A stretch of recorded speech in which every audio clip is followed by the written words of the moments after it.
Hi there, I'm Tomix and I love VR. Today we're talking about what I think are some of the best VR games.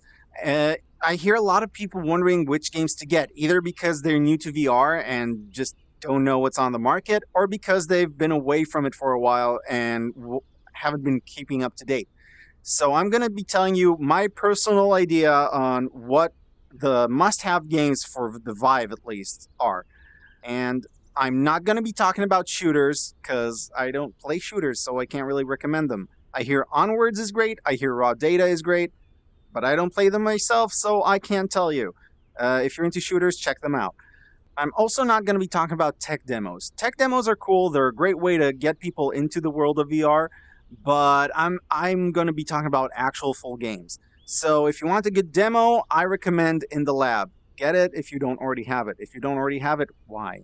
Now, you may be watching this sometime in the future and wondering why your favorite VR game isn't on here. Well, maybe that's because I'm in the past. As I am recording this, it is July 30th, 2017, so any game that came out after this is not going to be on this list. Also, there are some recent releases I haven't played yet, so obviously I can't tell you what I think of them. Just-in-Time Insurance Agency, whatever it's called, looks pretty awesome. I wouldn't know, haven't played it yet. This is just games that I did play, and I loved so much that I think anybody should check them out. That's enough rambling, let's get to the list. Number 5, Audioshield. Audioshield is as simple as it is good. Basically, you just load up a song from YouTube or from your computer and you punch orbs to the music.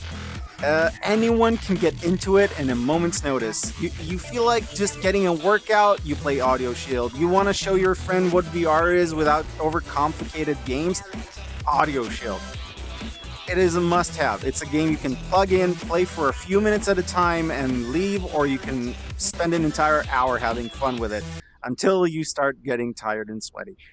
I'd love the game a bit more if there was some kind of level editor or a cooler interface or something, but as it is, it's still one of the top VR experiences. I definitely think it's one of VR's must-haves. Granted, it's not a very complicated game, it's almost casual gaming really, but it's fun. It's just fun, and I love that you can just hop in and out of it whenever you want. Number 4, Diner Duo. I love this game. This game is hectic and fun and funny, and one of the best things is you can play it with a friend.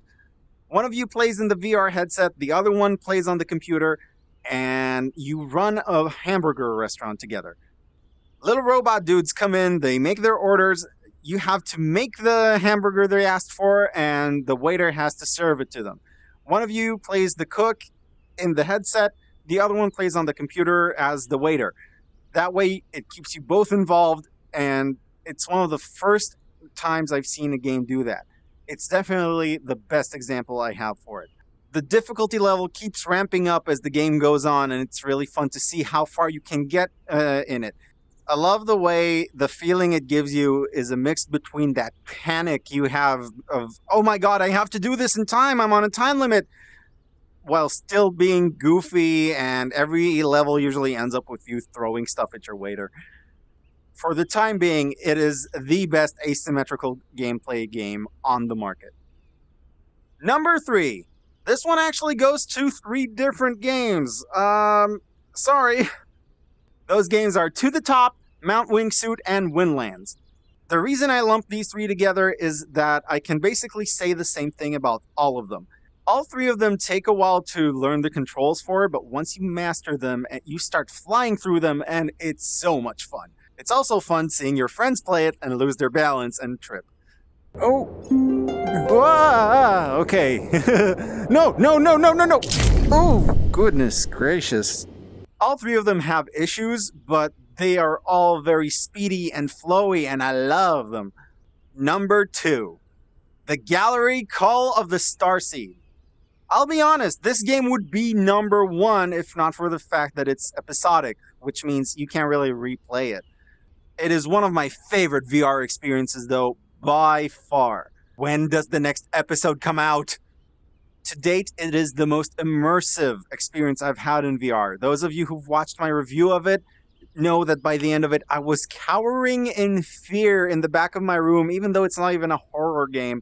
And I was awed whenever something amazing was happening around me.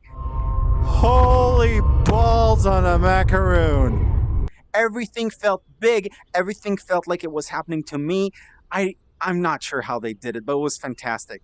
And the craziest thing is, it made me like adventure games. I don't like adventure games, but I learned that these things can be so different when you're the person in the game. It's not some dude on a screen where you have to click and open a menu to do stuff. No, you actually do stuff, and that just makes it feel like it's happening to you. This game is phenomenal. It's really short, and I get that it's expensive, so if you can, get it on a Steam sale or something, but don't miss out on it. Do yourself a favor, don't miss out on it. Next up, number 1. Rec Room!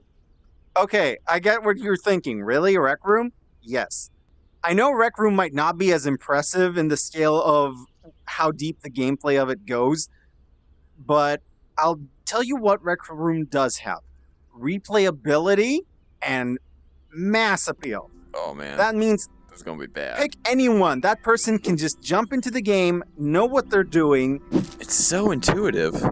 and they have a very wide selection of things to do there, and they can play it again and again and again as many times as they want.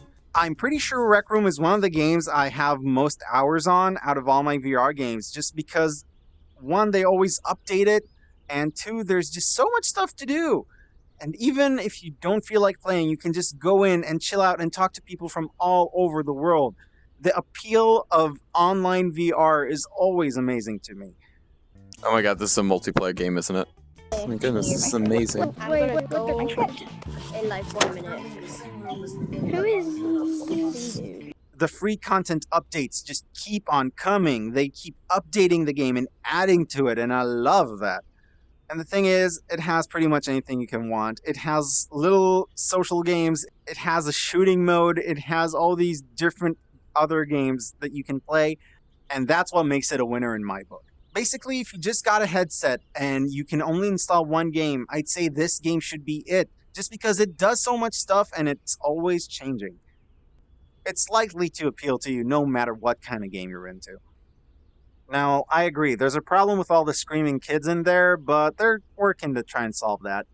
And as a game, as an experience, it is by far the most well-rounded one out of all the VR experiences. That was my list of what I think are the must-have games for VR right now. I hope you liked it. If you did, please let me know. If you didn't, please let me know. Until next time, I'm Tomix, and I love VR.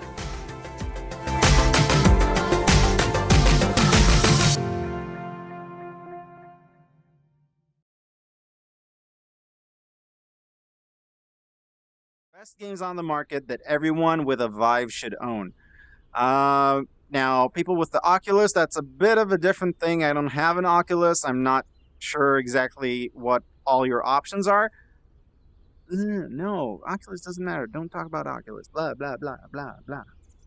Only talk about games that I've played that have come out.